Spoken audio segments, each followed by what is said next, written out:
ഹരേ കൃഷ്ണ. നമുക്ക് ഗുരുവായൂർ പോയി കണ്ണനെ ഒന്ന് കണ്ടിട്ട് വരാം. എത്ര കണ്ടാലും മതി വരില്ല എൻ്റെ കണ്ണന്. എന്നും കണ്ണനെ കാണുവാൻ കഴിയുക എന്ന് തന്നെ മുജ്ജന്മ സുഹൃതം. ആ സുഹൃതത്തിനപ്പുറം ഒന്നും വേണ്ട ഈ ജന്മം എനിക്ക്. ഹരേ കൃഷ്ണ. കിഴക്കേ നടയിൽ ഗരുഡന് സമീപമുള്ള മഞ്ജുളാലിൻ്റെ അരികിലെത്തുമ്പോഴേക്കും കൃഷ്ണസന്നിധിയിലെത്തിയെന്നും പ്രകൃതി അറിയിക്കും. ഹരേ നാരായണ.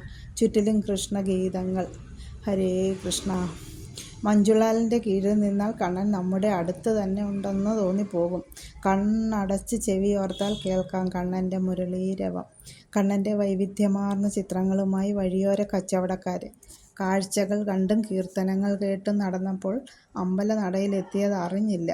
നീണ്ട വരി തന്നെയുണ്ട് കണ്ണനെ തൊഴുവാനായി. കണ്ണനെ കാണുവാനാകാതെ മടങ്ങേണ്ടി വരുമോ? കണ്ണനെ കാണാതെ തിരിച്ചു പോകില്ലെന്ന് മനസ്സിൽ ഉറപ്പിച്ച് വരിയുടെ അവസാനം പോയി നിന്നു. കുട്ടികൾ തൊട്ട് മുത്തശ്ശിമാർ വരെയുണ്ട് ആ ക്യൂവിൽ. ഒരു പരാതിയും പരിഭവവുമില്ലാതെ കണ്ണനെ കാണാൻ നിൽക്കുന്ന കൂട്ടത്തിൽ അവിടെ ഞാനും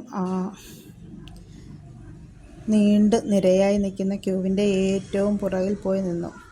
അവിടെ മണ്ഡപത്തിന് സമീപം വധൂവരന്മാരെയും കാണാം. കണ്ണന് മുമ്പിൽ നിന്ന് മാല ചാർത്തുവാനായിട്ട് വന്നിരിക്കുകയാണവർ. ഉഷപൂജ കഴിഞ്ഞ് നട തുറന്നിട്ടുണ്ട് എന്ന് മൈക്കിലൂടെ വിളിച്ചു പറയുന്നുണ്ട്.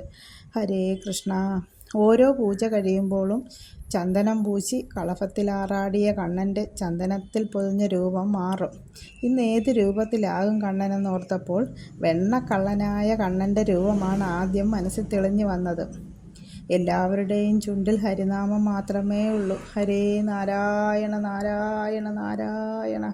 കണ്ണനെക്കുറിച്ച് ചിന്തിച്ച് നിന്നപ്പോൾ നിമിഷങ്ങൾ മണിക്കൂറുകളായതറിഞ്ഞതേയില്ല. ശ്രീലകത്തെത്തിയിരിക്കുന്നു. കണ്ണൻ്റെ ചുറ്റിലും ദീപപ്രഭ. ഊഞ്ഞാലിലാടുന്ന ബാലഗോപാലൻ. എന്ത് ഭംഗിയായ എൻ്റെ ഉണ്ണിയെ കാണാൻ. കണ്ണ് നിറയെ കണ്ട്. ഹരേ കൃഷ്ണ. ഗുരുവായൂരപ്പാ. മതിവരാതെ തൊഴുതു. മാറിക്കൊടുക്കൂ എന്ന് പറയുന്ന ദേവസ്വം ജീവനക്കാരുടെ ശബ്ദമൊന്നും എൻ്റെ കാലുകളെ ചലിപ്പിച്ചില്ല. വിശേഷങ്ങൾ ഒത്തിരിയുണ്ട് കണ്ണനോട് എനിക്ക് പറയുവാൻ. മനസ്സോടെ മുന്നോട്ട് നടന്നു. കണ്ണനെ സാഷ്ടാംഗം പ്രണമിച്ച് വിഘ്നങ്ങളെല്ലാം തീർക്കും വിനായകനടുത്തേക്ക് നടന്നു. അനന്തപത്മനായി ശയിക്കും വിഷ്ണുരൂപത്തെയും വേൽമുരുകനെയും ശ്രീരാമഭക്തൻ ആഞ്ജനേയെയും തൊഴുത് ശ്രീലകത്തിൻ്റെ പുറത്തിറങ്ങി. കൊടിമരച്ചുവട്ടിൽ നിന്നാൽ അകലെ നിന്നും കണ്ണനെ കാണാം. കൊടിമരത്തിന് സമീപം ഒരു ഉരുളിയിൽ മഞ്ചാടിക്കുരു. അത് വാരിക്കളിക്കുന്ന കുരുന്നുകൾ. മകനെ കണ്ണനെ പോലെ കുസൃതിയാക്കുവാനായി കുന്നിക്കുരു വാരിപ്പിക്കുന്ന അമ്മയെ കണ്ടപ്പോൾ കണ്ടു നിൽക്കുന്നവരുടെ മനസ്സും നിറയും. പക്ഷേ ആറ്റുനോറ്റുണ്ടായ മകനെ നഷ്ടപ്പെട്ട വേദനയിൽ ഒരമ്മ കണ്ണന് മുമ്പിൽ വലിച്ചെറിഞ്ഞ കുന്നിക്കുരുവല്ലേ ഇതെന്നോർത്തപ്പോൾ മനസ്സൊന്നു പിടഞ്ഞു.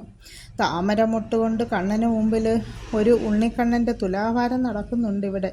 എന്തിനാ എന്നെ ഇവിടെ കിടത്തിയിരിക്കുന്നേ എന്ന് നിറഞ്ഞ കണ്ണുകളിലെ ചോദ്യം. പേടിക്കേണ്ട ഉണ്ണി എന്ന് കണ്ണുകൊണ്ട് മറുപടി കൊടുക്കുന്ന അമ്മയെയും കണ്ട് അവിടെ നിന്നും മെല്ലെ നടന്നു.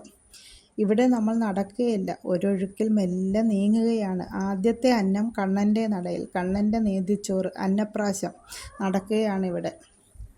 കുഞ്ഞു മോണ കാട്ടി ചിരിച്ച് നാവ് പുറത്തേക്കിട്ട് ആദ്യമായി രുചിച്ച അന്നം നുണയുകയാണ് കുഞ്ഞുങ്ങൾ. കൊടിമരത്തിനടുത്തായി ചെറിയ ഒരാൾക്കൂട്ടം. ആൾരൂപം വഴിപാടാണിവിടെ.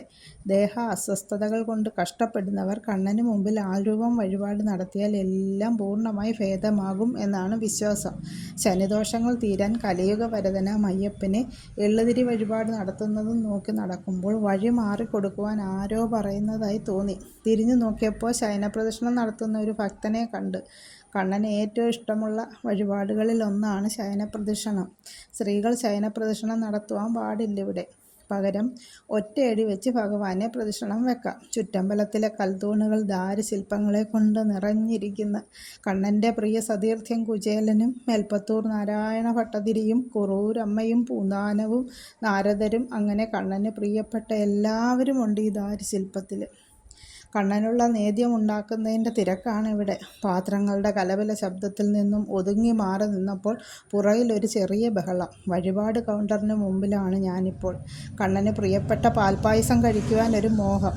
വഴിപാട് കൗണ്ടറിൽ നിന്നും പായസച്ചീട്ട് വാങ്ങി ഇറങ്ങുമ്പോൾ പാവങ്ങൾക്ക് വേണ്ടി എന്നെഴുതിയ പെട്ടിയിൽ കണ്ണുടക്കി. പാവപ്പെട്ടവർക്ക് വഴിപാട് പ്രസാദം കൊടുക്കണമെങ്കിൽ വഴിപാട് ചീട്ട് ഈ പെട്ടിയിൽ ഇട്ടാൽ മതി. അവിടെ നിന്നും തീർത്ഥവും ചന്ദനവും സൗജന്യമായി കൊടുക്കുന്നിടത്തേക്ക് നടന്ന് തീർത്ഥവും ചന്ദനവും വാങ്ങി ദേവിയുടെ നടയിലേക്ക്. അവിടെ സരസ്വതീ മണ്ഡപത്തിൽ കൃഷ്ണഗാഥ പാരായണം നടക്കുന്നുണ്ട്. ഇന്ന് ഭാഗവതത്തിലെ ശ്ലോകങ്ങളുടെ പാരായണമാണ്. ശ്ലോകങ്ങൾ ചൊല്ലി അർത്ഥം വിവരിച്ചു കൊടുക്കുന്നുണ്ട്. ദേവിയെ പ്രദക്ഷിണം വെക്കുമ്പോൾ തിരിഞ്ഞു നിന്ന് അർദ്ധനാരീശ്വരനെ അഥവാ മമ്മിയൂരപ്പനെ തൊഴണമെന്നാണ് കീഴ്വഴക്കം. കണ്ണനെ കണ്ട നിർവൃതിയോടെ പുറത്തേക്കിറങ്ങി